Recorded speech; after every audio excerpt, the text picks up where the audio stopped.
Hey everyone, today I want to talk to you about what grief is. Now you might be going, Katie, why on earth do you keep talking about grief? It's such a negative topic and we're used to you only talking about positive things, but someone needs to do it. Someone needs to start talking about what grief actually is. Because one, it has a horrible reputation, and two, I don't know about you, but I'm watching my friends, my family, people I don't even know who are like suffering and struggling, and I can blatantly see a lot of it's grief, but they don't know it to be that because they don't understand what grief is. So instead of being able to work through it and not try to go through the escape addiction hole, they are filling it with negative things and trying to explain it in different ways and then fighting with each other over things that seem important in the moment. And it's creating this like tension everywhere. So it's time for us to have a better understanding of what grief is. So where our world gets grief wrong, and it's most cultures, not all cultures, but most cultures, is the fact that the definition for grief, like literally is very great sadness, especially at the death of someone. So first of all, it's just addressing sadness as an emotion of grief. So we assume, okay, well, I don't feel this really great sadness, so I'm not really grieving. And second of all, it assigns it to be mainly, typically, or especially at the death of someone. Okay, so for me, I struggle with that because I know I've experienced grief throughout my life, and it wasn't because someone died.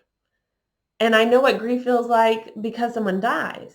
So I don't like this definition. I'm ready to change it. Anybody else?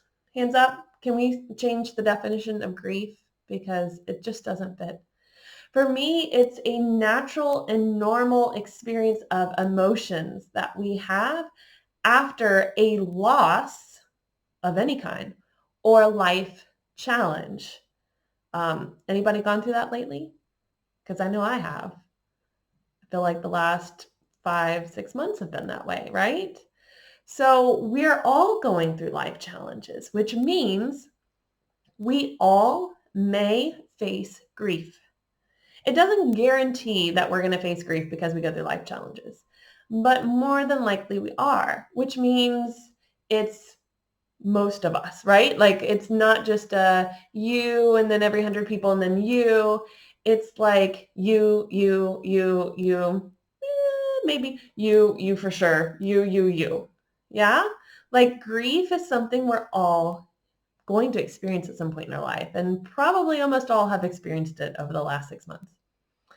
So if we look at what is grief, I was writing with a friend the other day. It was one of those beautiful moments where, like it just became very poetic what I wrote. Some of you have seen this that I've already shared it as a quote graphic several months ago, but I said, grief is an experience based on our attachments where we learn to let go of holding on to such tight dreams and expectations of how life should go and move towards greater growth and acceptance. So for me, grief is an experience. It's a journey. It is not a one and done. It is not a 1 year and woohoo, let's celebrate and we're over it. It is a journey that is lifelong, and certain experiences make it more intense at different times. So as soon as you've been touched by grief, you will always be touched by grief because you learn how to integrate it with your system. You learn how to make it part of you. When you start to fight it, when you believe it shouldn't be there, when you try to escape and you start to develop an escape addiction, then all of a sudden you're going to have issues. Then all of a sudden grief is suffering. Grief is a struggle.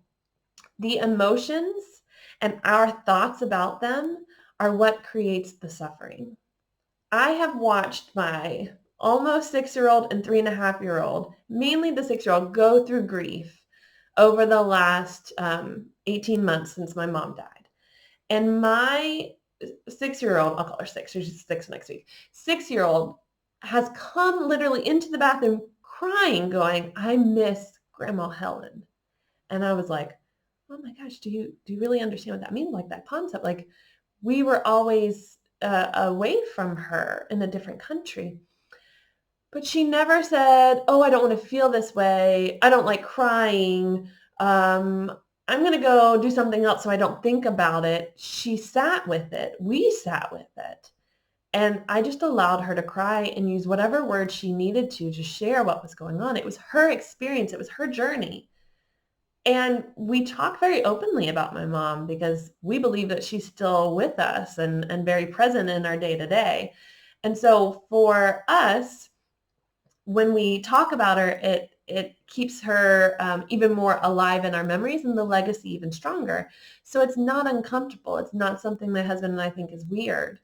My girls are being raised that way. They're being raised that grief, that loss, that life challenges are expected. They're normal. They are not because you are a victim to life. They are not because you've done something wrong or, this big creator or God is punishing you or you didn't say enough of this or do enough of this or it's karma or whatever.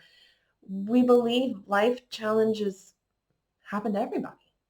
And instead of feeding into this belief that we need to avoid and escape it, we teach our girls to experience it and feel it and to grow from it and to know that this is one of the most beautiful ways to grow. So when you've been touched by grief, you feel it, you experience it, and it changes and shifts who you are by making you more empathetic to the world, by removing, when you really allow it to, by removing the victim mentality. When we go through grief with these mental prisons of how grief is, why grief happens, why life challenges occur, why loss happens, the woe is me kind of victim mentality, that is when we box in grief. That is when we make grief a horrible negative thing. That is when grief gets a horrible reputation. So what is grief? Again, for me, grief is an experience based on our attachments where we learn to let go of holding on so tight to dreams and expectations of how life should go and move towards greater growth and acceptance. That doesn't matter then what loss or life challenge it is, as small or as big, however you want to label these things. It's an experience we're all going to have, and it helps us grow. So that's what I believe grief is. And as I start to help you guys with grief healing and better understanding what it means to be a grief healer and these sessions I'll be giving in July, I hope it could start to shift your mentality about what grief is so that we start to break down these prisons that grief is very great sadness, especially at the death of someone. And we start to see what grief really is, and we start to help each other and heal each other through it versus put each other down and say things that end up hurting each other when people around us are grieving. So tune in. I'll be checking in this week with different videos teaching you about grief in different ways.